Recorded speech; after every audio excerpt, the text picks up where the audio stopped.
Sot kemi ndërmarrë një aksion për gjithë subjektët lavazhe për ndërprerjen e ujit të pishëm.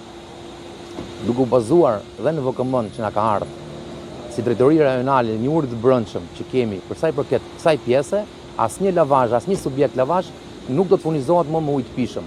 Ky aksion ka kohë që ka vazhduar, do të vazhdojë dhe në vijim, pra deri në momentin që ne do kemi çdo subjekt të ndërprerë nga rrjeti i ujit të pishëm. Pronarët e lavazheve, edhe nëse kanë puse aktualisht, do pajisen me leje për sa i përket puseve tek Agjencia Menaxhimi të Burimeve Ujore. Nga ky moment ata mund të funksionojnë normalisht.